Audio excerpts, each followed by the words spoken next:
இப்போ சில பேர் இந்த சுனாமிய நேர்ல பார்க்கணும் அப்படின்னு ஆர்வத்தோட இருப்பாங்க. லைவா பார்க்கணும் அப்படின்னு ஆசைப்படுவாங்க. அந்த மாரி ஆளுங்களுக்கான ஒரு படம் தான் இது. இந்த படத்த கண்டிப்பா பார்க்க வேண்டிய ஒரு படம். அதுலயும் இந்த சுனாமி எல்லாம் வந்து ரொம்ப சூப்பரா காமிச்சிருப்பாங்க இந்த படத்துல. உண்மையிலே ஒரு சுனாமில போய் நம்ம மாட்டிக்கிட்டோம்னா, அந்த ஒரு ஃபீல குடுக்கும் இந்த படத்த பார்க்கும்போது. இந்த சேனல இப்ப தான் ஃபர்ஸ்ட் டைம் பார்க்குறீங்க அப்படின்னா, சப்ஸ்கிரைப் பண்ணி பெல் ஐகான கிளிக் பண்ணிக்கோங்க. அப்பதான் நான் போடக்கூடிய ஒவ்வொரு மூவிஸோட ஸ்டோரீஸும் உங்களுக்கு வந்து சேரும். சரி, வாங்க நம்ம இப்ப அந்த படத்தை பார்த்துடலாம். படத்தோட ஓப்பனிங் சீன்லயே நம்ம ஹீரோயினையும் ஹீரோயினுடைய பையனையும் காமிக்கிறாங்க. ஸோ காலையிலேயே ஹீரோயினுடைய பையன் முழிச்சு, அம்மா எந்திரிங்க, வெளியில மழை பெய்யுதுன்ற மாதிரி எழுப்பிட்டு இருக்கிறான். ஸோ நம்ம ஹீரோயினும் மெல்ல கண் முழிச்சு எந்திரிச்சு வந்து வெளியில பெஞ்சிட்டு இருக்கிற மழையை பார்க்குறாங்க. மழையை பார்த்ததுமே ஷாக் ஆகுறாங்க. ஏன்னா பயங்கர ஆக்ரோஷமா பெஞ்சிட்டு இருக்குது. ஸோ இருந்தாலும் அதை பெருசா கண்டுக்கல. அடுத்தது இந்த மார்னிங் ஃபுட்டை வந்து ரெடி பண்ணிட்டு இருக்கிறப்ப அந்த சின்ன பையன் இருக்கான்ல, ஹீரோயினுடைய பையன், அவன் வந்து அம்மா வெளியில வந்து நல்லா மழை பெய்யுது இல்ல, ஸோ நான் போயிட்டு விளையாடட்டுமா அப்படின்ற மாதிரி ஹீரோயின் கிட்ட கேட்டுட்டு இருக்க, ஹீரோயினும் சும்மா இருங்க அப்படின்லாம் பேசக்கூடாது அப்படின்னு அவங்க அந்த பிரேக்ஃபாஸ்ட்டை வந்து ரெடி பண்ண போயிடுறாங்க. ஆனா அந்த சமயத்துல அந்த ஃப்ளோர் எல்லாம் திடீர்னு தண்ணியாக்க ஆரம்பிக்குது. ஸோ இவங்களுக்கு ஒண்ணுமே புரியல, என்ன இது அப்படின்னு சொல்லி விண்டோல வந்து பாக்குறாங்க. பார்த்தா அது வழியா தண்ணி வந்து உள்ள வந்துட்டு இருக்குது. ஸோ இதை பார்த்து மிரண்டு போயிடுறாங்க. ஏன்னா நம்ம ஹீரோயின் இருக்கிறதும் 3வது ஃப்ளோர். அவ்வளோ ஹைட்டுக்கு தண்ணி வந்ததுன்னா அது நார்மல் கிடையாது இல்லையா? அது மட்டும் இல்லாம திடீர்னு கரண்ட் வர போயிடுது. நம்ம ஹீரோயினுக்கு பதட்டம் தாங்கல. உடனே வேக வேகமா திங்ஸ் எல்லாம் பேக் பண்ண ஆரம்பிக்கிறாங்க. அப்ப அந்த பில்டிங்கோட எமர்ஜென்சி ஸ்பீக்கரும் ஆன் ஆகி, இந்த மாதிரி நம்மளுடைய அபார்ட்மெண்ட்ல தண்ணி வேகமா வந்துட்டு இருக்கிறதுனால எல்லாருமே வேக வேகமா மேல வாங்க, ஸோ அபார்ட்மெண்ட்டோடைய டாப் ஃப்ளோருக்கு வாங்கன்ற மாதிரி அனௌன்ஸ் பண்ண, ஹீரோயினுக்கு இன்னுமே பதட்டம் தாங்கல. உடனே வேக வேகமா எல்லாத்தையுமே பேக் பண்ண ஆரம்பிக்கிறாங்க. அப்ப திடீர்னு அவளுக்கு ஒரு ஃபோன் கால் வருது. ஸோ ஆப்போசிட்ல ஒரு ஆள் பேசுறாரு. ஸோ என்ன சொல்வார்னா, நான் இந்த மாதிரி டார்வின் கம்பெனியோடைய மேனேஜர் பேசுகிறேன், நீங்கள் தானே அண்ணான்ற மாதிரி கேட்கும்போது, ஆமாம் நான் தான் அண்ணா, எது கால் பண்ணீங்கன்ற மாதிரி ஹீரோயின் பதட்டத்திலே கேட்கும்போது, ஸோ நான் வேற யாரும் கிடையாது, உங்களை காப்பாற்றுறதுக்காக வந்திருக்கிறேன். ஸோ நீங்கள் என்ன பண்ணுறீங்கன்னா, எல்லா திங்ஸையும் எடுத்துகிட்டுலாம் உங்களால் வர முடியாது, எது முக்கியமான திங்ஸோ அதை மட்டும் எடுத்துகிட்டு மேல் ஃப்ளோருக்கு வாங்க, உங்களுக்காக நாங்கள் வெயிட் பண்ணுறன்ற மாதிரி சொல்ல, ஸோ நம்ம ஹீரோயினுக்கு அது யாருன்னே தெரியல. ஸோ என்ன எப்படி உங்களுக்கு தெரியுன்ற மாதிரி கேட்கறதுக்குள்ள ஃபோன் வந்து கட் ஆயிடுது. இங்கே நம்ம ஹீரோயினுக்கு இன்னுமே பயம் அதிகமாகுது. உடனே ஒரு முக்கியமான மெடிசனை மட்டும் எடுத்துட்டு அவளுடைய பையனை முதுகுல தூக்கிட்டு வேக வேகமாக அப்படியே கதை ஓப்பன் பண்ணுவாங்க பாருங்க. தண்ணி வந்து பயங்கர ஆக்ரோஷமாக போயிட்டு இருக்குது. ஸோ மிரண்டு போயிட்டுறதை பார்த்துட்டு வெளியில் இருக்கிற எல்லா மக்களும் அவங்களுடைய திங்ஸை பேக் பண்ணிட்டு மேல் மாடிக்கு தான் போயிட்டு இருக்காங்க. கிட்டத்தட்ட எக்கச்சக்கமான மக்கள் பயத்தில் கத்திக்கிட்டே முன்னேறி போயிட்டு இருக்காங்க. இங்கே நம்ம ஹீரோயினுக்கு ஒன்றுமே புரியல, எப்படி ஒரே நாளில் இப்படி ஆச்சு அப்படின்னு அவள் புலம்பிக்கிட்டே வேக வேகமாக மேலே போக பார்க்குறாங்க. ஆனால் அந்த படிக்கட்டு இருக்கு இல்லையா, ஸோ அது எல்லாமே ஆட்களாக இருக்கிறாங்க. ஹீரோயினால ஒரு அடி கூட முன்னாடி எடுத்து வைக்க முடியாது. ஸோ சீக்கிரமா அந்த வழியை போக முடியாதுன்றதை புரிஞ்சுக்கிறா. ஏன்னா லிஃப்ட் வேற கட் ஆயிடுச்சு, கரண்ட் இல்லையா. இதை பார்த்து ஹீரோயினுக்கு என்ன பண்றது, இப்போ எப்படி மேலே போறதுன்ற மாதிரி யோசிக்கிறா. ஏன்னா மேலே போனா மட்டும்தான் உயிர் வாழ முடியும். இன்னும் கொஞ்ச நேரத்தில் இந்த இடத்துலையும் தண்ணி வரப்போகுது. அப்பதான் அவளுக்கு ஒன்று ஞாபகம் வருது.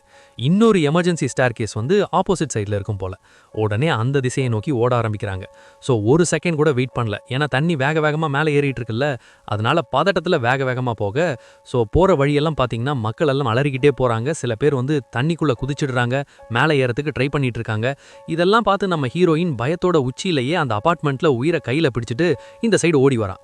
இங்கே பார்த்தீங்கன்னா அந்த எமர்ஜென்சி ஸ்டேர் கேஸ்க்கு வந்துடுறாங்க. அது மட்டும் இல்லாமல் இந்த மாதிரி மக்கள் உயிருக்கு போராடிட்டு இருக்கிறத அவருடைய பையன் பார்த்துடக்கூடாதுன்றதுக்காக, ஒன்றும் இல்லைப்பா நம்ம சீக்கிரமாக போயிடலாம் அப்படின்னு அந்த சின்ன பையனுக்கு பிடிச்ச சாங்கெல்லாம் பாடிக்கிட்டு அவனுக்கு பயம் வந்துடக்கூடாதுன்றதுக்காக அவனை அந்த சைடை பார்க்க விடாமல் வேக வேகமாக இந்த படி மேலே ஏற ஆரம்பிக்கிறாங்க.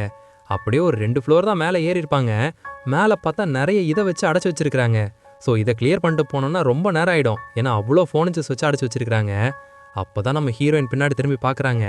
தண்ணி வேற வேகமாக வேலை வந்துட்டே இருக்குது. அதனால இப்போ எல்லா மக்களும் போயிட்டு இருக்கிற வழியாக தானே போய் ஆகணும். ஸோ வேற வழி இல்லாமல் டைமை வேஸ்ட் பண்ண வேண்டாம், சீக்கிரமாக போகலான்ற மாதிரி அவனுடைய பையனை முதுகிலே வச்சுட்டு வேக வேகமாக அந்த சைடு போக ஆரம்பிக்கிறாங்க. அப்போ திடீர்னு மேலே இருக்கிற ஃப்ளோரில் ஒருத்தன் நம்ம ஹீரோயினை கூப்பிடுறான். ஸோ இவன் தான் நம்ம ஹீரோயினுக்கு கால் பண்ணியிருந்திருப்பான் போல, அந்த மேனேஜர்ன்றவன். உடனே நம்ம ஹீரோயினை அந்த மேனேஜரை பார்த்துட்டு வேகமாக போகலான்ற மாதிரி முன்னாடி போகிறாங்க. அப்போ தான் நோட் பண்ணுறாங்க ஹீரோயினோட பையனை காணோம். ஸோ இப்போ தான் கீழே இறக்கியிருப்பாங்க, அதுக்குள்ளே காணாமல் போயிட்டான். ஸோ மிரண்டு போயிடுறாங்க, இந்த கூட்டத்துக்குள்ளே எப்படி போய் கண்டுபிடிக்கிறது. அதனால அங்கேயும் இங்கேயுமா ஓடி அந்த இடம் ஃபுல்லுமே தேட ஆரம்பிக்கிறாங்க, கத்துறாங்க. ஆனால் அங்கே இருக்கிறவங்களே பதட்டத்தில் இருக்காங்க இல்லையா, அதனால ஹீரோயினால் கண்டுபிடிக்க முடியல. அடே எங்கடா போன அப்படின்னு ஹீரோயின் மனசெல்லாம் வலியோட ஒரு ரூமா செக் பண்ணிட்டு இருக்கிறாங்க. அப்போ ஒரு ரூம்குள்ளே இருந்துட்டு விண்டோவை பார்ப்பாங்க பாருங்க. அங்கே பார்த்தா பெரிய அளவு ஒன்று இந்த அப்பார்ட்மெண்ட்டை நோக்கி வந்துட்டு இருக்கோம். அவ்வளவுதான், கண்ணை மூடி திறக்கறதுக்குள்ளே தண்ணி எல்லாமே இந்த அபார்ட்மெண்ட்டுக்குள்ள வந்துட. ஸோ இந்த சீன்லாம் பயங்கரமா இருக்கும். ஹீரோயினும் ஃபுல்லுமே தண்ணிக்குள்ள முழுகிட்டுறாங்க. ஒரு சைடு ஹீரோயினுடைய பையனை காணோம், இன்னொரு சைடு இந்த மாதிரி தண்ணி ஃபுல்லுமே இருக்குல்ல. ஹீரோயின் இருந்தாலுமே இந்த தண்ணிக்குள்ளேயுமே அவளுடைய பையனை தான் தேட ஆரம்பிக்கிறா. ஸோ அவளுடைய நம்பிக்கையை கைவிடல. மேலே ஒரு சின்ன கேப் இருக்கும், அது வழியா சுவாசிச்சுட்டு மறுபடியும் பார்த்தீங்கன்னா கீழே போய் அவளுடைய பையனை தேட ஆரம்பிக்கிறா. ஸோ ஒரு கார்னரை விடாம எல்லா இடம் தேட கடைசியில் பார்த்தீங்கன்னா இவளுடைய பையனையும் கண்டுபிடிச்சிடுறா. அவன் பார்த்தீங்கன்னா அவனை பார்த்தீங்கன்னா தண்ணிக்குள்ள மயக்கமாக்கி அப்படியே மதந்துட்டு இருக்க. ஸோ பையனை பார்த்த ஹீரோயினும் வேகமாக பையனை பிடிச்சிட்டு மறுபடியும் இங்கேருந்து வெளியில் போகலான்ற மாதிரி ட்ரை பண்ணுறாங்க. ஆனால் கதவு வந்து ஓப்பன் ஆக மாட்டேங்குது. ஸோ அந்த தண்ணினால ஜாம் ஆயிடுச்சு போல. அவ்வளோதான், ஹீரோயினுடைய கதை முடிய போகுது. ஏன்னா ரொம்ப நேரம் தண்ணிக்குள்ளே இருந்துட்டாங்க இல்லையா, அதனால கொஞ்சம் கொஞ்சமாக அவளை மூச்சு விட முடியாமல் திணறிட்டு இருக்கிறா. அப்போ பார்த்தீங்கன்னா பிரகாசமாக ஒரு லைட் அடிக்குது. என்னன்னு பார்த்தா அந்த மேனேஜர் இருக்கான்ல, ஸோ அவன் தான் ஹீரோயினை காப்பாத்துறதுக்காக வந்திருக்கிறான் போல. அப்படியே ஹீரோயினையும் பையனையும் காப்பாத்திட்டு வேக வேகமாக மேலே இழுத்துட்டு வந்துட்டுறாங்க. ஸோ ஜஸ்ட் மிஸ்ல எப்படியோ தப்பிச்சிட்றாங்க. ஸோ மேலே வந்ததுமே இந்த மேனேஜர் என்ன பண்ணுறான்னா ஹீரோயினுடைய பையனுக்கு தான் சிபிஆர் பண்ணுறான். இங்கே நம்ம ஹீரோயினும் என் பையனுக்கு எதுவுமே ஆயிருக்கக்கூடாது, அவன் இல்லாமல் என்னால் உயிர் வாழ முடியாது அப்படின்னு ஃபீல் பண்ணி அழுந்துட்டே இருக்கிறாங்க. இந்த மேனேஜரும் விடாமல் சிபிஆர் பண்ணதுனால அந்த சின்ன பையனும் தண்ணியை வந்து கொப்பளிச்சிடுறான். ஸோ அவனுக்கு கான்ஷியஸ் வந்துடுது. இப்போ தான் ஹீரோயினுக்கு நிம்மதியாக வருது. அப்படியே அழுதுகிட்டே உன்னை விட்டு நான் எங்கேயுமே போக மாட்டேன்ற மாதிரி பாசத்தில் சொல்லிக்கிட்டு இருக்காங்க. இதெல்லாம் பார்த்து அந்த மேனேஜரும் அதை வீடியோ ரெக்கார்ட் பண்ணி வீடியோ ரிப்போர்ட் வந்து யாருக்கோ சென்ட் பண்ணுறான். சென்ட் பண்ணிவிட்டு நான் சக்ஸஸ்ஃபுல்லாக அவங்க 2 பேட்டையும் காப்பாற்றிட்டேன், ஸோ சீக்கிரமாக உங்களை கூட்டிகிட்டு வந்துருவேன்ற மாதிரி ரிப்போர்ட் பண்ணிக்கிட்டு இருக்கேன். இதை பார்த்த ஹீரோயின் யாருங்க நீங்கள், எதுக்காக எங்களுக்கு ஹெல்ப் பண்ணுறீங்க அப்படின்னு கேட்கும்போது தான் இப்போ தான் மேனேஜர் வந்து எல்லாத்தையுமே சொல்ல ஆரம்பிக்கிறான். ஸோ நான் வந்து இந்த மாதிரி டார்வின் கம்பெனியோடைய செக்யூரிட்டி டீமில் வந்து ஒர்க் பண்ணுறேன். ஸோ என்னை பொறுத்தவரை எல்லாத்த விட இப்போ நீங்கள் மட்டும்தான் இம்பார்ட்டன்ட். சரி வாங்க போயிட்டே பேசலாம், ஏன்னா தண்ணி வந்துடும் அப்படின்னு சொல்லி முன்னாடி போக ஆரம்பிக்கிறான். ஹீரோயின் அவளுடைய பையனை இனிமேல் விடக்கூடாதுன்றதுக்காக முதுகில் தூக்கிக்கிட்டே வேகமாக முன்னாடி போகிறாங்க. ஸோ அப்படி போகும்போது தான் நம்ம ஹீரோயின் வந்து வித்தியாசமான ஃபீல் பண்ணியிருப்பாங்க. ஸோ அது மேனேஜர் கிட்ட என்ன கேட்குறாங்கன்னா, ஆமாம் நான் அந்த தண்ணியை வந்து டேஸ்ட் பண்ணி பார்த்தேன் மூழ்கும்போது, இந்த தண்ணி வந்து மழை தண்ணி மாதிரி இல்லை, ரொம்பவே சால்ட்டாக இருக்குதே, ஸோ என்ன அர்த்தம் அப்படின்னு கேட்கும்போது தான் இப்போ தான் அந்த மேனேஜர் வந்து சொல்ல ஆரம்பிக்கிறான். இந்த மாதிரி இங்கே மழை பெய்யறதெல்லாம் நார்மல் மழை தான், ஆனால் அந்த வெள்ளம்ன்றது நார்மல் கிடையாது. ஏன்னா ஒரு பெரிய ஆஸ்ட்ராய்டு என்ன ஆயிடுச்சுன்னா இந்த அண்டார்டிகாவில் இருக்கிற மலைகள் மேலேயா விழுந்துருச்சு. ஸோ அந்த பனிப்பாறைகள் எல்லாம் உருக ஆரம்பிச்சு இந்த மாதிரி கடல் மட்டம் வந்து அதிகமாயிட்டே வருது. ஸோ அதனால தான் இந்த மாதிரி நிறைய இடத்துல சுனாமி வந்துகிட்டு இருக்குது. இன்னும் சொல்ல போனால் ஜப்பானில் பாதி பகுதி வந்து மூழ்கி போயிடுச்சு அப்படின்னதும் ஹீரோயின் இருந்துக்கிட்டு, அப்படின்னா முன்னாடியே இதை வந்து சயின்டிஸ்ட் பார்த்துருப்பான்ல, அவங்களுக்கு தெரியாதா என்ன அப்படின்னு கேட்கும்போது, சயின்டிஸ்ட் வந்து இதை பார்த்தாங்க, ஆனால் அதை தடுக்க முடியாதுன்னு அவங்களுக்கு தெரிஞ்சதுமே நம்மகிட்ட எதுவுமே சொல்லலை அப்படின்னு சொல்லிட்டு இப்போ தான் இவன் எதுக்கு வந்திருக்கான்ற மாதிரி ஹீரோயின் கிட்ட சொல்ல ஆரம்பிக்கிறான். ஸோ ஹீரோயின் கிட்ட இவன் ஒரு மேனேஜர்ன்ற மாதிரி மட்டும்தானே சொல்லியிருந்திருப்பான். ஆனால் உண்மை என்னன்னா நம்ம ஹீரோயின் தான் இப்போ இந்த உலகத்திலே ரொம்பவே முக்கியமான ஒரு பர்சனில் ஒன்று. ஏன்னா நம்ம ஹீரோயின் ஒர்க் பண்ணுற இடத்துல இந்த உலகத்தையே மாற்றக்கூடிய ஒரு இதை வந்து டெவலப் பண்ணுற வேலையில் தான் ஹீரோயின் இருந்திருப்பாங்க. அதுதான் ஏஐயோட எமோஷன் இன்ஜின். அதாவது இந்த ஆர்டிஃபிஷியல் இன்டெலிஜென்ஸ் இருக்கு இல்லையா, அதுக்கு உண்மையான எமோஷன்ஸ் கொடுக்கறதுக்காக அந்த இதை தான் நம்ம ஹீரோயின் வந்து டெவலப் பண்ணிட்டு இருந்திருப்பாங்க. ஸோ யாரெல்லாம் அதை டெவலப் பண்ணிட்டு இருந்திருப்பாங்கன்னா நம்ம ஹீரோயினும் அவளுடைய பாஸ் மட்டும்தான். ஆனால் இந்த பாஸ் வந்து இந்த ஃப்ளட்ல வந்து காணாமல் போயிட்டார் போல. இப்போ மிச்சம் இருக்கிறது நம்ம ஹீரோயின் மட்டும்தான். ஸோ நம்ம ஹீரோயின் அதை கண்டுபிடிச்சா மட்டும்தான் உண்டு. ஏன்னா இப்போ ஏஐயை பொறுத்த வரைக்குமே இவங்க சாதாரணமான மனிதர்களுடைய உடம்பு மாதிரியே ஒன்று உருவாக்கிட்டாங்க ஏஐயை வச்சு. ஆனால் எமோஷன்ஸை மட்டும் இன்னும் உருவாக்க முடியல. அதாவது இந்த நரம்பு சதை இதெல்லாம் மனிதர்கள் மாதிரியே உருவாக்கிட்டாங்க. ஆனால் எமோஷன்ஸை மட்டும் உருவாக்க முடியல போல. அதை உருவாக்குறதுக்கு கண்டிப்பாக நம்ம ஹீரோயின் தேவையில்லை. ஒருவேளை நம்ம ஹீரோயின் மட்டும் இறந்துட்டாங்கன்னா அதை உருவாக்க முடியாமலே போயிடும். ஏன்னா இப்போ மனித இனமே அழிஞ்சுக்கிட்டு இருக்குது. அதனால தான் நம்ம ஹீரோயினை பாதுகாக்க நினைக்கிறாங்க. ஸோ இதை பற்றி தான் அந்த மேனேஜரும் சொல்கிறான். இந்த மாதிரி இந்த கம்பெனி வந்து ஹியூமன் பாடிஸை வந்து அவங்களுடைய லேப்ல வந்து உருவாக்கிட்டாங்க. ஆனால் பாடிஸில் எமோஷன்ஸ் எதுவுமே இல்லைனா அது ஒரு எம்டி டிரான்ஸ்க்கு சமமானது தானே. ஒருவேளை நீங்கள் மட்டும் அந்த எமோஷன்ஸ் வந்து உருவாக்கிட்டீங்கன்னா நம்ம மனித இனத்தை மறுபடியும் ரீபில்ட் பண்ணுறதுக்கு சான்ஸ் இருக்குது. அதனால தான் ஹெலிகாப்டர் வந்து மாடியில் வெயிட் பண்ணிட்டு இருக்குது, சீக்கிரமாக போகணுன்ற மாதிரி சொல்ல. ஸோ இதெல்லாம் கேட்ட ஹீரோயினுக்கு தான் இப்போ கொஞ்சம் கொஞ்சமாக புரிய வருது. உடனே மேனேஜர் கிட்ட அவங்க ஃபோனை தாங்கலாம், ஒரு கால் பண்ணிக்கிறேன் அப்படின்னு சொல்லி ஃபோனை வாங்கி வேகமாக அவங்களுடைய அம்மாவுக்கு வந்து கால் பண்ணுறான். ஸோ அவங்க அட்டன் பண்ணதுமே இங்கே நம்ம ஹீரோயின் பார்த்தீங்கன்னா ரொம்பவே அமைதியாக பேச ஆரம்பிக்கிறான்.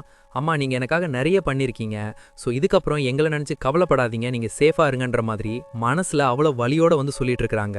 ஏன்னா இப்போ இந்த உலகம் அழிய போகுதுன்றது நம்ம ஹீரோயினுக்கு தெரியும் இல்லையா. ஸோ அவளுடைய அம்மாவை காப்பாற்ற முடியாதுன்றதும் தெரியும். அதனால ரொம்பவே சோகமாக இருந்தாலுமே அதை வெளியில் காமிக்காமல் அவளுடைய அம்மா கிட்ட பேசிகிட்டு இருக்க அந்த சமயத்தில் ஒரு பெரிய அலை வந்து அவங்க வீட்டை அட்டாக் பண்ணுற மாதிரி இங்கே நம்ம ஹீரோயினுக்கு சவுண்ட் கேட்குது. ஃபோனும் கட் ஆகிடுது. ஸோ இவளால் ஏற்றுக்க முடியல, ரொம்பவே ஃபீல் பண்ணுறாங்க. அப்போ இந்த ரூமில் இருந்து கேஸ்லேருந்து ஸ்மெல் வர ஆரம்பிக்குது. என்னன்னு பார்த்தா கேஸ் வந்து லீக் ஆக ஆரம்பிச்சிடுச்சு. எப்போ வேணாலுமே இந்த இடம் வந்து வெடிச்சிடும். இதை பார்த்து இவங்க தலை தெறிக்க அங்கேருந்து வெளியில் ஓடி வராங்க. கரெக்டாக வெளியில் வரும்போது கேஸ் வந்து வெடிச்சிருது. ஸோ பார்த்தா இந்த ஏரியாவில் இருக்கிற எல்லா ரூம்லேயும் வந்து கேஸ் வந்து வெடிக்க ஆரம்பிச்சிருது போல. ஏன்னா இந்த மாதிரியான சுச்சுவேஷனால இதனால எல்லா பிரச்சனையும் தலைக்கு வீறி போகுது. நிறைய மக்கள் வந்து தண்ணிக்குள்ள மூழ்கி இறந்துட்டு இருக்காங்க. இதெல்லாம் ஹீரோயினுடைய கண்ணு முன்னாடியே நடக்குது. ஆனா அவளால எதுவுமே பண்ண முடியாது இல்ல.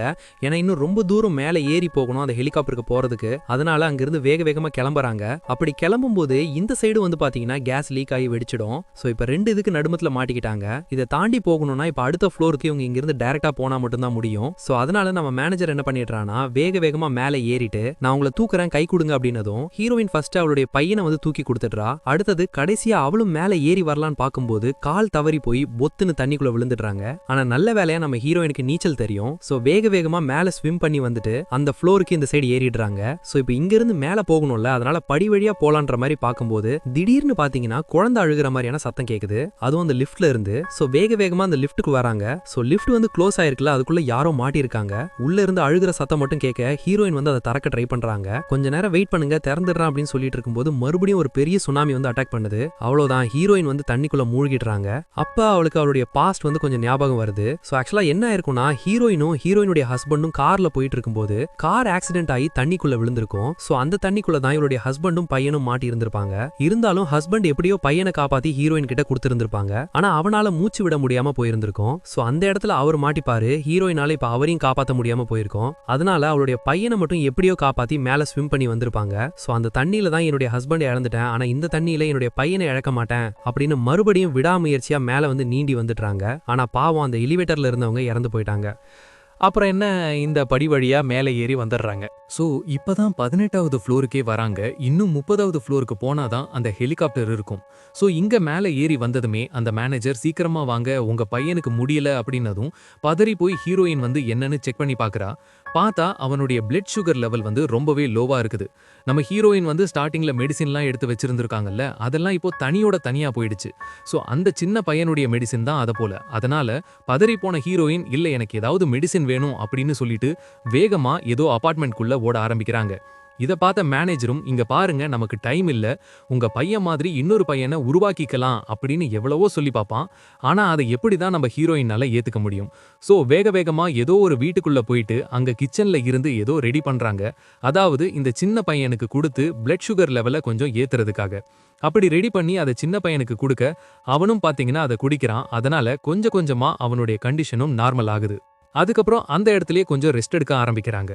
அப்போதான் ஒரு ஸ்ட்ரேஞ்சான விஷயம் நடக்குது. என்னன்னு பார்த்தா திடீர்னு பாத்தீங்கன்னா சன்லைட் வந்துருது. சோ இத பார்த்ததுமே ஹீரோயினுக்கு கொஞ்சம் நம்பிக்கை வருது. சோ மழையும் நின்னுருச்சு, புயலும் நின்னுருச்சு. சோ எல்லாமே இப்ப கட்டுப்பாட்டுக்குள்ள வந்துரும் அப்படின்னு சொல்லும்போது தான் நம்ம மேனேஜர் வந்து ரொம்பவே சைலண்டா இருக்கிறான். அதுக்கப்புறம் கொஞ்ச நேரம் கழிச்சு இப்போ வந்து ஒரு உண்மையை சொல்ல ஆரம்பிக்கிறான். சோ என்ன சொல்றான்னா இந்த மாதிரி நம்மளுடைய ரெஸ்கியூ பிளான் வந்து சேஞ்ச் ஆயிடுச்சுல்ல, அது வந்து இப்போ பூமியில நடக்க போறது கிடையாது. இனிமேல் அதை ஸ்பேஸுக்கு போய் தான் நீங்க அடுத்த ரிசர்ச்சை வந்து பண்ண போறீங்க. அதுலயும் உங்களுடைய பையனை வந்து கூட்டிட்டு போக முடியாது, நீங்க மட்டும்தான் போக முடியும் அப்படின்னு ஒரு பெரிய குண்டை தூக்கி போட ஹீரோயினுக்கு வந்து தூக்கி வாரி போடுது. ஏன்னா அவளுடைய பையன் இல்லாம ஹீரோயினால ஒரு நிமிஷம் கூட இருக்க முடியாது.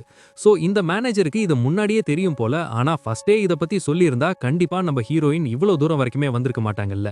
சோ இதெல்லாம் சொல்லி முடிக்கிறதுக்குள்ளேயே மறுபடியும் பாத்தீங்கன்னா சூரியன் வந்து மறைஞ்சு போயிடுது. அதே சமயத்துல தூரத்துல ஏதோ ஒரு சத்தம் கேக்குது. என்னன்னு பார்த்தா ஒரு பெரிய சுனாமி வந்து இவங்க இருக்கிற பில்டிங்கை நோக்கி வந்துகிட்டு இருக்கமா. அவ்வளவுதான், அதை பார்த்ததுமே வேகமா ஓட ஆரம்பிக்கிறாங்க. அந்த சுனாமியும் பாத்தீங்கன்னா அந்த அபார்ட்மெண்ட்டை அடிச்சு நுறுக்க அப்படியே தண்ணி வந்து வேக வேகமா மேலே ஏறி வந்துகிட்டு இருக்குது. இருந்தாலுமே இந்த சைடு நம்ம ஹீரோயின் எப்படியோ அவளுடைய பையனை தூக்கிட்டு மேலே வரைக்கும் வந்துட்டாங்க. இன்னும் கொஞ்சம் ஃப்ளோர் தான் மிச்சமா இருக்குது. அதனால வேக வேகமா முன்னேறி போய்கிட்டு இருக்கும்போது தான் ஹார்ட் பிரேக்கிங்கான ஒரு விஷயத்தை பார்க்கறாங்க. என்னன்னா ஒரு பிரெக்னென்ட் உமன் வந்து வழியில வந்து உட்கார்ந்துருக்காங்க. பக்கத்துல ஹஸ்பண்டும் எங்களை காப்பாத்துங்க, எங்களையும் கூட்டிட்டு போங்க அப்படின்னு கதறாரு. சோ இத பார்த்த ஹீரோயினுக்கு எதுவுமே பண்ண தோணல. ஏன்னா இப்ப மட்டும் அவன் மேல போலனா இன்னும் கொஞ்ச நேரத்துல தண்ணி வந்து இவளும் இறந்து போயிடுவா இல்லையா. சோ இவளுடைய பையனும் இறந்து போயிடுவான். அதனால மனசை கல்லாக்கிக்கிட்டு அங்கிருந்து பாத்தீங்கன்னா மேல ஏறி போறாங்க. அப்பதான் நம்ம சின்ன பையன் என்ன கேக்குறான்னா, அம்மா என்னம்மா உங்களுக்கு ஆச்சு, ஏன் அழுகுறாங்க அப்படின்னதும் ஹீரோயினும் அவங்களுக்கு குழந்தை பிறக்க போகுது அதனாலதான் அப்படின்னதும், அப்படின்னா நானும் உங்களை இந்த மாதிரி அழ வச்சேனாமா அப்படின்ற மாதிரி ஃபீலிங்ல கேட்க இதை கேட்ட ஹீரோயினுக்கு மனசே உடைஞ்சு போயிடுது. உடனே அந்த மேனேஜர் கிட்ட இங்க பாருங்க என்னுடைய பையனையே நான் கூட்டிட்டு போவேன், ப்ளீஸ் அவனை என்கிட்ட இருந்து பிரிச்சிடாதீங்க, அவன் என் கூட இருந்தாலுமே நான் உங்களுக்கு தேவையானதை எல்லாம் பண்ணி கொடுக்கறேன் அப்படின்னு எவ்வளவோ சொல்றாங்க. ஆனா மேனேஜர் பாத்தீங்கன்னா இல்ல என்ன மன்னிச்சிருங்க, என்னால இதுல முடிவெடுக்க முடியாது அப்படின்னு சொல்லிட்டு மேலே வந்து கூட்டிகிட்டு வந்துடுறாங்க. கரெக்டாக காட்ஸ் வந்து நம்ம ஹீரோயினை பிடிச்சி இழுத்துட்டு போக அந்த சின்ன பையனையும் தனியாக இழுத்துட்டு போகிறாங்க. ஸோ ஹீரோயின் வந்து அழுறாங்க, கெஞ்சுறாங்க. அங்கே இருக்கிற எல்லாருடைய காலையும் பிடிச்சி கெஞ்சுறாங்க, ப்ளீஸ் என்னுடைய பையனை விட்டுருங்க, என் கூடயே அவனை அனுப்பி வைங்க அப்படின்னு அந்த லீடர்கிட்ட பிடிச்சி கெஞ்சிட்டு இருக்கும்போது பின்னாடி இருந்து ஒரு சத்தம் வருது, புல்லட் சவுண்டு. என்னன்னு திரும்பி பார்த்தா அந்த மேனேஜரையும் போட்டு தள்ளிடுறாங்க. அப்பதான் அந்த லீடர் ஒரு உண்மையை சொல்றாரு, இங்க பாருங்க, இங்க எல்லாருமே செத்து போயிடுவாங்க உங்களை தவிர. ஸோ இந்த என்டையர் ரெஸ்கியூ மிஷன் வந்து எல்லாரையுமே காப்பாத்துறது கிடையாது, உங்களை மட்டும்தான் அப்படின்னதும் ஸோ ஹீரோயினை அடுத்தது ஹெலிகாப்டரில் ஏற்றுறாங்க. ஹெலிகாப்டர் அப்படியே பறந்து போகுது. கீழே இந்த சிட்டியை பார்த்தீங்கன்னா தண்ணிக்குள்ளே கம்ப்ளீட்டாக முழுகிடுது. அப்புறமா அங்கேருந்து ராக்கெட்டுக்கு போய் ராக்கெட் வந்து ஸ்பேஸ்க்கு வந்து கிளம்புது. பெரிய சுனாமி வந்து இந்த ராக்கெட்டையும் அட்டாக் பண்ண வரும். இருந்தாலும் எப்படியோ அந்த ராக்கெட் தப்பிச்சு அப்படியே ஸ்பேஸ்க்கு வந்து போக ஆரம்பிக்க, அப்படி போகும்போது தான் ஹீரோயின் வந்து கீழே பார்க்குறாங்க. பார்த்தா பூமியை நிறைய ஆஸ்ட்ராய்டு கல்லை வந்து தாக்கிட்டு இருக்குது. எல்லாமே கம்ப்ளீட்டாக அழிஞ்சு போகுது. அப்போ திடீர்னு பார்த்தீங்கன்னா நம்ம ஹீரோயின் மறுபடியும் அந்த அப்பார்ட்மெண்ட்டில் கண்முழிக்கிறாங்க. ஸோ நமக்கு ஒன்றுமே புரியல, அவளுக்கும் ஒன்றுமே புரியல, கன்ஃபியூஸ் ஆகுறா. ரெயின் வாட்டர் எல்லாமே அந்த அப்பார்ட்மெண்ட்குள்ளே வந்திருக்கும் இல்லையா, இதுக்கு முன்னாடி நடந்த மாதிரி எல்லாமே நடக்குது. அந்த பில்டிங்கோடைய ஸ்பீக்கர்ஸ், அதான் அந்த எமர்ஜென்சி அனௌன்ஸ் பண்ணுவாங்க இல்லையா, ஸோ அதுலேயுமே இதுக்கு முன்னாடி சொன்ன சேம் அனௌன்ஸ்மெண்ட்டே சொல்கிறாங்க. ஹீரோயினும் வேகமாக அவளுடைய திங்ஸ் எல்லாம் பேக் பண்ண ஆரம்பிக்கிறா. அப்போ ஒருத்தன் கால் பண்ணுறான், அந்த மாதிரி இதுக்கு முன்னாடி கால் பண்ண மேனேஜரை கால் பண்ணி உங்களுக்காக ஹெலிகாப்டர் வந்து மேலே வெயிட் பண்ணிட்டு இருக்குது, சீக்கிரமாக வாங்கன்ற மாதிரி அனௌன்ஸ் பண்ணேன். அப்போ அந்த சின்ன பையன் இருக்கான் இல்லையா, அவன் அவனுடைய டேப் எடுத்துகிட்டு வந்துட்டு, அம்மா எனக்கு கனவு வந்து தான் நான் வரைஞ்சி வச்சிருக்கிறேன், அதை பாருங்கன்ற மாதிரி எவ்வளவோ சொல்லி பார்க்குறான். ஆனால் நம்ம ஹீரோயின் அதெல்லாம் கண்டுக்கல, தப்பிக்கிறதுலே குறியாக இருக்கிறாங்க. அப்புறமா அந்த மெடிசின் எல்லாத்தையுமே எடுத்து வச்சுட்டு வேகமாக தப்பிக்கலான்ற மாதிரி போகிறாங்க. அப்போ மறுபடியும் அந்த சின்ன பையன் பார்த்தீங்கன்னா ஸ்ட்ரேஞ்சான ஒரு விஷயம் கேட்குறான். அம்மா, நான் எப்போதுமே நான் கண் முழிக்கும் போது எனக்கு ஏன் 6 வயசு மட்டும் ஆயிருக்குது, ரொம்ப நாள் நான் அதே வயசில் இருக்கிறேனே அப்படின்னதும் ஹீரோயினுக்கு அப்படியே ஒன்றுமே புரியல, அப்படியே ஃப்ரீஸ் ஆகிடுறாங்க. ஏம்மா என்னுடைய ஏஜ் வந்து சேஞ்ச் ஆகலை அப்படின்னதும் இங்கே நம்ம ஹீரோயினுடைய மனசுக்குள்ளேயே ஒரு டவுட் வர ஆரம்பிக்குது. அதுக்கப்புறம் அங்கேருந்து தப்பிச்சு வெளியில் வராங்க. அதே மாதிரி சுனாமி வந்து அட்டாக் பண்ணுது. ஸோ அந்த பில்டிங் எல்லாத்தையுமே கிராஷ் பண்ணுது. பரபரப்பான சூழ்நிலையில் நம்ம ஹீரோயினும் தண்ணிக்குள்ளே விழுறாங்க. ஆனால் எப்படியும் அங்கேருந்து தப்பிச்சு மேலே வராங்க. அப்போ தான் அவளுடைய டிஷர்ட்டில் ஒரு விஷயத்தை வந்து நோட் பண்ணுறாங்க. என்னன்னா 787ன்ற மாதிரி போட்டிருக்குது. ஆனால் இதுக்கு முன்னாடி 497ன்ற மாதிரி போட்டிருக்கோம். ஸோ இப்போ வந்து 787ன்ற மாதிரி போட்டிருக்கு இல்லையா. ஆனால் அதுக்கப்புறம் கொஞ்ச நேரம் கழிச்சு அது சேஞ்ச் ஆகுது, இன்னுமே கொஞ்ச நேரம் கழிச்சு சேஞ்ச் ஆகுது, அப்படியே கூடிட்டே போகுது. ஸோ எல்லா வாட்டியுமே அந்த டிசாஸ்டர் நடக்கும் இல்லையா, அப்படி நடக்கும்போதெல்லாம் அந்த நம்பர் வந்து சேஞ்ச் ஆகுது. இப்போ தான் இதோடைய உண்மையை வந்து நமக்கு கொஞ்சம் கொஞ்சமாக காமிக்க ஆரம்பிக்கிறாங்க. ஸோ ஆக்சுவலாக என்னதுன்னா, இந்த உலகம் இருக்கும் இல்லையா, இந்த உலகம் ஃபுல்லுமே ஒரு சிமுலேஷன் தான். அதாவது அந்த டார்வின் ரிசர்ச் சென்டர் இருந்துச்சு இல்லையா, அது சீக்ரெட்டாக ஒரு ப்ராஜெக்டை வந்து பண்ணிட்டு இருந்திருப்பாங்க. அதுதான் மனிதர்களுடைய பாடிஸை வந்து அப்படியே அச்சஸெல்லாம் பிரிண்ட் பண்ணுற மாதிரி. அதாவது நமக்கு கை கால்லாம் எப்படி இருக்குது, சதைகளோடு இருக்குல்ல, அதே மாதிரி சிந்தட்டிக்காக மனிதனுடைய உடம்பை வந்து அட்வான்ஸ்ட் ஏஐ வச்சு கிரியேட் பண்ணியிருந்திருப்பாங்க. அப்படி கிரியேட் பண்ணதுனால ஒரு பர்ஃபெக்டான ஹியூமன் மாதிரியே இருக்கும். ஆனால் அதில் ஒரே ஒரு பிரச்சனை மட்டும்தான், என்னதான் இருந்தாலுமே அது ஆர்டிஃபிஷியல் ஹியூமன்ஸ் தானே, அவங்களுக்கு எமோஷன்ஸ் கிடையாது, லவ் கிடையாது, கோபம் கிடையாது, பாசம் கிடையாது, சோகம் கிடையாதுன்னு எதுவுமே ஃபீலிங்ஸ் எதுவுமே கிடையாது இல்லையா. அதனால தான் ஹீரோயினுடைய பாஸும் சேர்ந்து இந்த உலகத்தையே மாற்றக்கூடிய ஒரு இதை வந்து கண்டுபிடிக்க ஸ்டார்ட் பண்ணியிருந்திருப்பாங்க. அதுதான் எமோஷன் இன்ஜின். ஸோ அந்த டெஸ்ட் பண்ணுறதுக்கு 2 சிந்தட்டிக்ஸ் பாடியை வந்து அவங்க கிரியேட் பண்ணியிருப்பாங்க. ஒன்று வந்து டெஸ்ட் சப்ஜெக்ட், இன்னொன்று வந்து டெஸ்ட் சாம்பிள். ஸோ அந்த டெஸ்ட் சாம்பிள் இருக்காங்கல்ல, அதுதான் அந்த சின்ன பையன். அவன் வந்து மனிதனே கிடையாது, அவனுடைய உடம்பு வந்து லேப்ல உருவாக்கப்பட்ட ஒரு சிந்தட்டிக் பாடி. அது போக நம்ம ஹீரோயினும் அவளுடைய பயாலஜிக்கல் மதர்லாம் கிடையாது, அவளும் அந்த எக்ஸ்பெரிமெண்ட்ல ஒரு பாட்டு தானே. ஸோ உண்மையாக சொல்லப்போனா ஒரிஜினலாக நம்ம ஹீரோயினுக்கு இதை பற்றி கேரே கிடையாது. அதாவது நம்ம ஹீரோயின் அவளுடைய ஹஸ்பண்டை இழந்ததுக்கு அப்புறம் ஒரிஜினலாக நம்ம ஹீரோயினுக்கு இந்த குழந்தையே கிடையாது. ஸோ அது வந்து ஒரு சிந்தட்டிக் பீயிங் தானே. ஸோ இப்படி இருக்க அந்த எக்ஸ்பெரிமெண்ட்டை பண்ணிட்டு இருந்திருக்கும் போது தான் ஹீரோயின் அவளுடைய ஹஸ்பண்ட் அந்த கார் ஆக்சிடென்ட்ல வந்து இழந்திருப்பா. ஸோ இதனால நம்ம ஹீரோயின் என்ன முடிவு பண்ணியிருப்பானா, இந்த சின்ன பையனை நம்ம லேப்லேயே ஒப்படைச்சிடலாம், இந்த எக்ஸ்பெரிமெண்ட்டை இதுக்கப்புறம் கண்டினியூ பண்ண வேண்டான்ற மாதிரி தான் நினச்சிருப்பாங்க. ஆனால் அந்த சமயத்தில் தான் சயின்டிஸ்ட்டுக்கு வந்து இந்த ஆஸ்ட்ராய்டை பற்றி தெரிய வந்திருக்கும். ஸோ இதனால இந்த உலகமே அழிய போகுதுன்றதும் நம்ம ஹீரோயினுக்கு வந்து தெரிய வந்திருக்கும். அதனால இந்த டார்வின் கம்பெனி என்ன பண்ணியிருந்திருக்கும்னா, சீக்கிரமாக அந்த எமோஷன்ஸை வந்து நம்ம கண்டுபிடிக்கணும், இல்லைன்னா மனித இனத்தையும் நம்ம மறுபடியும் உருவாக்க முடியாது அப்படின்னு சொன்னதுனால தான் நம்ம ஹீரோயின் வந்து இதை பண்ணலான்னு முடிவெடுத்திருந்திருப்பாங்க. ஆனால் இங்கேருந்து பண்ண முடியாது இல்லையா, ஸோ ஸ்பேஸ்க்கு போய் தான் பண்ண முடியும். ஆனால் போகிற வழியில் அந்த ஸ்பேஸ் கிராஃப்ட்டும் பார்த்தீங்கன்னா அந்த ஆஸ்ட்ராய்டோட துகள்களால் அட்டாக் பண்ணப்பட்டு டேமேஜ் ஆயிருந்திருக்கும். ஸோ இவங்களுக்கு இன்னுமே ரொம்ப நேரம் டைம் இருந்திருக்காது. ஸோ அதனால நம்ம ஹீரோயினுக்கு இப்போ வேற வழியே கிடையாது.